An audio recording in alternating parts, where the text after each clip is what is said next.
So here is Jonathan's review of the Tillman story, and again, the loss of life of Pat Tillman. 2 years after he and his brother Kevin signed up to serve in Iraq, he walks away from an expensive, a lucrative, NFL career. Won't talk about it. Really didn't publicize this at all. Walks away. He thought it was his duty, and then the real Pat Tillman got lost in the aftermath of his death and the significant and rather blundering cover-up that the military engaged in. Is that about right? Blundering that implies mistakes.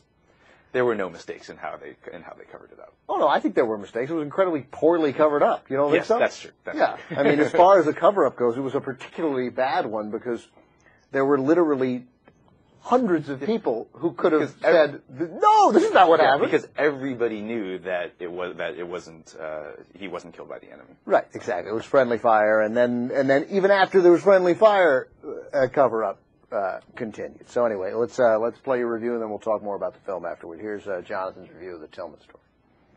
A reporter received an anonymous leak.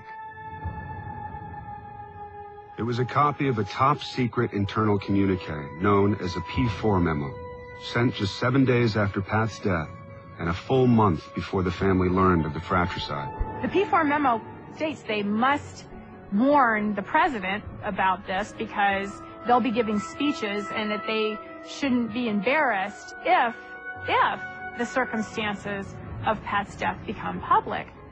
He set aside a career in athletics and... The warning seemed to work. In a speech given 2 days before the memorial service, the president avoided the very details of Pat's death that his speechwriters had requested. It's like our suspicions in the beginning were very much validated by that P4 memo. These generals had plenty of time to make sure that we as a family were told the truth, but they chose not to tell us. The P4 memo clearly showed that while America was being told the valorous account of Pat's death, the entire chain of command not only knew it was a lie, but were urgently concerned about the implications should the truth get out. Well, there are countless reasons to be upset about the wars in Iraq and Afghanistan. There's one story that, for some reason, has always angered and disturbed me more than most. That's the story of Patrick Tillman, a rising star in the National Football League who became America's most famous soldier when he turned down a multi-million-dollar contract and joined the Army Rangers after 9/11. Tillman became a symbol of true patriotism, celebrated by the right and the left, for his selfless service to his country. But with the invasion of Iraq, Tillman, an intelligent free thinker and atheist, turned against the war and prepared to air his views when his commitment was up. But he never got that chance, because on April 22, 2004, Tillman was killed by friendly fire in Afghanistan. The real Pat Tillman and the manner of his death clashed with the pro-war caricature the media and war enthusiasts had created, so a cover-up was initiated at the highest levels of the military and the executive branch to protect the false narrative. But you can find out what really happened, how Tillman's family fought back, and what all this says about America in the vitally important, must-see documentary, The Tillman Story. Tillman, a California native who played college and pro football in Arizona, was known as an energetic, intense, hustling hard hitter, despite being considered undersized for his position. But he was also a guy who didn't own a cell phone, rode his bike to training camp, and read the Quran and the Book of Mormon, despite being an atheist. When Tillman joined the Army Rangers, he refused to talk to the media about his decision and wanted to be treated like any other soldier, even when he was later given the chance to leave the service early, an option that would have saved his life. But despite his desire for privacy, the military and war supporters used Tillman's inspiring story and G.I. Joe looks and physique as the ultimate recruiting tool. You probably know what happened next. Tillman was killed in Afghanistan by what was clearly friendly fire, in an incident the film outlines in detail and corroborates with eyewitnesses, including the soldier who was next to Tillman when he was killed. But instead of telling the truth, the military muzzled witnesses, destroyed evidence, and created a media-friendly narrative straight out of Hollywood, claiming that Tillman died bravely taking the fight to the enemy. Leaked documents presented in the film show that generals at the highest level of the military knew within days how America's most famous soldier had really died. Yet Tillman was posthumously awarded a promotion, a Silver Star, and a Purple Heart, awards which are not given in cases of friendly fire. The lies continued for months, even through Tillman's nationally televised funeral, which Tillman had explicitly said he did not want should his death be used as a propaganda tool. When the military finally admitted Tillman's death was a fratricide, the Tillman family embarked on a campaign to have all the information about Pat's death revealed and to have those responsible for the cover-up held accountable. After years of dogged pursuit, the Tillmans were finally able to force congressional hearings about the cover-up. Unfortunately, with politicians' fawning attitude towards the military and reluctance to ask tough questions. Only a retired lieutenant general and the soldiers who were ordered to destroy evidence were punished, while the big fish, like General John Abizaid, Lieutenant General Stanley McChrystal, and Donald Rumsfeld, got off scot-free. The Tillman story successfully manages to do several things, providing a portrait of who Pat was as a person, a football player, and a soldier, examining military culture to demythologize the sanitized versions of soldiers and war America is so enamored of, and showing the brave, heart-rending struggle the Tillman family went through to uncover the truth. But as the Tillman family repeatedly said during their congressional testimony, this is not about Pat Tillman or justice for his family. This is about the leaders we elect, aided by a lazy and complicit media, who we trust with the lives of our soldiers, who then lie to our faces about people like Pat Tillman and Jessica Lynch so they can sell us on ridiculous, pointless wars. It's about our culture's willingness and desire to believe these lies in America's heroic Hollywood fantasy of war, to the point where people don't even get mad when they learn they've been lied to. In short, by telling the story of Pat Tillman, the Tillman story is a story about all of us. I'm Jonathan Kim, and this is a ReThink Review. All right, Jonathan, nice job. A lot of things to take away from that. I was really struck, obviously, as I think everybody was, and what really drives this documentary from is the Tillman family. They're really, each of them, characters in the documentary. I mean, very real, very genuine characters. But each with their own perspective and their own way of sort of taking this fight to the U.S. military and demanding the truth. Yeah, I mean, Pat's mom was really the driving force behind it. Although it's brought up that it wasn't until the father sent a letter to some generals that was very accusatory, and we swear, right? Oh yeah. Well, I think we were going to pass, but okay. But just because of the XM audience. But I mean, but it was you're right. He basically said, "Go F yourself. Screw you and yours." Right. Except for he didn't say screw. Yeah, go F yourself, F you and yours. That was what he said.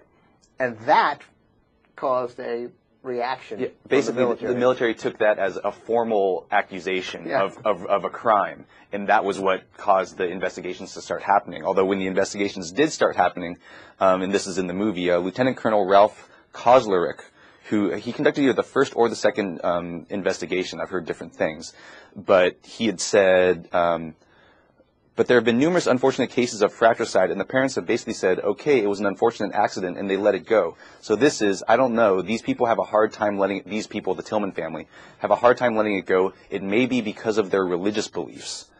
And he said, well, if you are an atheist and you don't believe in anything, if you die, what is there to go to? Nothing. You are worm dirt. So for their son to die for nothing, and now he is no more, that is pretty hard to get your head around that.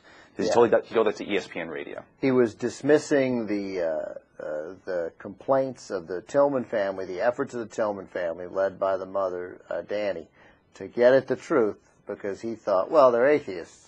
Obviously, they're upset about this, and they can't accept what we're telling because they know that their son's not going to a better place. Like if they thought he was in heaven, they'd probably just let all this go. They'd let it drop. They wouldn't care about being lied to. It was ridiculous. But you also see a scene that actually, I mean, it got laughs when I watched it, probably just as a tension relief, but at Tillman's funeral, his youngest brother got up, and he was... it's a very powerful moment. He was just wearing like a white T-shirt and jeans, and he had a beer, and he got up there and was just like really off the cuff. Well, before we get to that, set it up a little bit. So first of all, as you mentioned in the review, Pat Tillman, there's a form when you enter harm's way, and it says, do you want a military funeral? It's yes or no.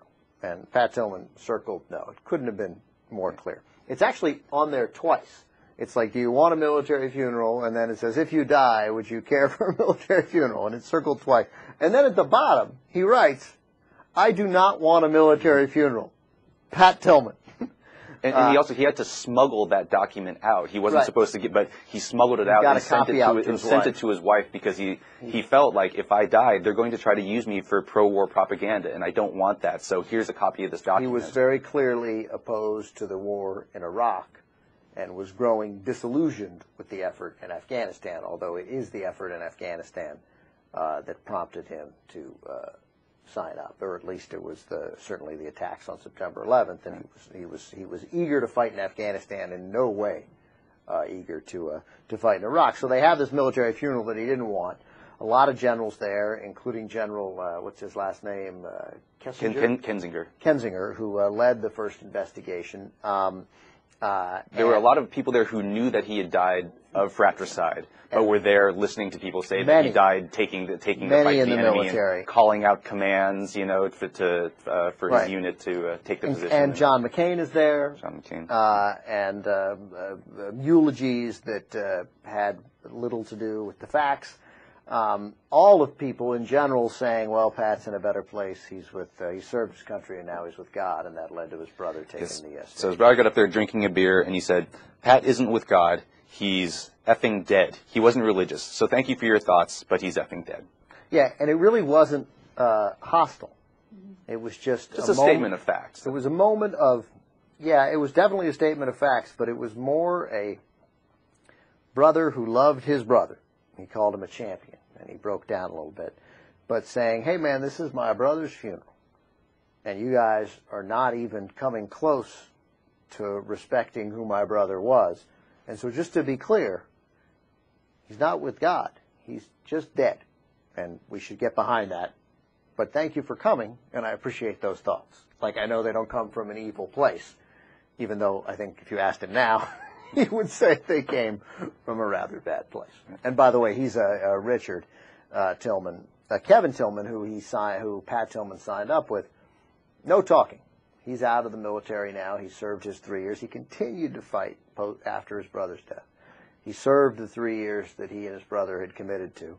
But he's listed as the filmmakers thank him. I make sure Amir Bar-Lev, who made the film. Kevin Tillman is thanked on it, but he doesn't speak because he just, for the same reasons that I think they both joined and wouldn't talk about it. They're like, this is a sense of duty and not a sense of exploitation. They don't want anything. But the rest of the family, and Richard is the guy who made that speech, is together and funny as hell and amusing and lives out here in Venice, and you just want to find him and give him a giant hug. Yeah, I mean, it's what happened is just, it's so unconscionable, and I mean, I think, you know, I interviewed the director, and he was saying that, you know, as Americans, we respond to these mythologies, these sanitized Hollywood version of war and soldiers and what they're like. And I think one thing that the movie does very well is that it really takes a look at military culture, where like some of the soldiers are saying like, listen, like everyone wants to say, oh, they're here like fighting for their country and everything. Like, these are kids who are like 19 years old. They don't have a sense of like self or purpose. He's like, this Russell Baer, who was one of Tillman's good friends, he was like, I joined because I wanted to blow things up and shoot people. Yeah. Like that's why I was there. And make a little money for college and blow things up. Yeah, and he was also ordered he participated in the cover-up briefly. Well, I mean, under significant pressure. Yeah, I mean, right after Patrick Tillman died, he and Kevin Tillman took the body back to Dover for the autopsy, but he was ordered, do not tell Kevin anything about and now he's very honest. Yeah, and he was also ordered not to tell anything to the family, and at the funeral he was ordered to lie about how Tillman had died. And you see shots of him there and it's impossible to read people's minds, but you see pictures of him at the funeral. And he looks like a guy with a tremendous headache. Yeah. Like, this is not good. This is not good. And also, wisely thinking, this is going to go poorly. Like, everybody knows why we're doing this. Real quick, we got to go. But, you know, you mentioned the politicians unwilling to confront the military. And it was Henry Waxman's committee that sort of, one could argue, let these guys slide. I actually don't think they let them slide. By the nature of the fact that we have this piece of tape. He called them. They swore to tell the truth. You can't force those guys to, like, we got the documents, the P4 Memo. We know they heard about it. We know they continued to lie about it. And then, under oath, we have John Abizaid and Stanley McChrystal and Don Rumsfeld saying, yeah, I don't know. I don't know when I heard about it. We might have got it, yeah. Right, the notion that, I mean, we have them lying. Now, what are you going to do? Prosecute them? I mean, it's not going to happen. So, in a sense, you know, if you think that and Cenk would make this point too, he would not agree with me. He would make what I think your point's going to be, but he would, I'll let you make your own point. But he would say that, you know, you go after him hard. Essentially, you call him in to testify. Waxman was very like, what? And they essentially hung themselves. Nothing can be done about it. You're talking about some of the most powerful people in America. But there was a moment when Don Rumsfeld says, and he comes back and clarifies, he goes, yeah, I don't even know when I heard Pat Tillman died of friendly fire. He's lying. That's inconceivable. This was a big, giant moment. The most famous soldier in the military. Most famous soldier in the military, a guy who Rumsfeld had sent a memo, keep an eye on this guy when he signed up. This could be huge. Then he dies. It's the lead story on the news, and then we find out sometime later, oh, man, it turns out we killed him ourselves accidentally. And Rumsfeld doesn't at least have the ability to say, yeah, I don't remember the exact date, but when I heard, I was like, oh, man. Because, of course, that's how any human being would react, but he is so afraid of getting pinned down at participating in, which he clearly participated in, this twisted story to exploit Tillman for their own purposes, that he's taken the position of, I don't even remember. He died friendly fire? Really? I didn't even know that now. I think, like, if there's going to be an investigation, though, and someone gives you makes a completely unbelievable claim, you should at least say, I simply don't believe that's true. I mean, you see them do that all the time in congressional testimony, but I found this quote in... Sure. I don't think that makes any difference. I don't think it... Yeah, he could have said it. I don't believe it's true. And then Henry Waxman would have been seeming to grandstand. But I think just our worship of the military in this country, where you can't say anything bad about the military. I think that plays into it. But in July of 2008, the House Committee on Oversight, they have a report about Jessica Lynch and Pat Tillman called "Misleading Information from the Battlefield: The Tillman and Lynch Episodes," to try to figure out how did these fake stories get out and live for so long. But the committee stated that, quote, its investigation was frustrated by a near universal lack of recall among senior officials at the White House. And, quote, the pervasive lack of recollection and absence of specific information makes it impossible for the committee to assign responsibility for the misinformation in Corporal Tillman's and Private Lynch's cases. Yeah, they lied. Because they're lying, we can't get them for doing something wrong because they just keep lying so much. Oh, well. Right. Boy, if only the legal system worked that way all the time. I understand, but if you got a unanimity of the people involved in the lies continuing to lie, that's the beauty of a really well-constructed lie. And the beauty of I don't remember. Keeping it small. If you keep it small enough. Well, the beauty of I don't remember has worked for years and years. ReThinkReviews.net.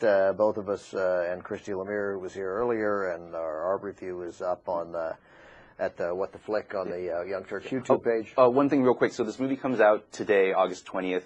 As some of you know, the way movies work, it's the opening weekend that predicts, future distribution. It's a really important, really great movie that everyone should see. If you want to see it and it's showing in your town, please try to see it this weekend. The Tillman Story at a theater near you, or perhaps not near you. Hopefully.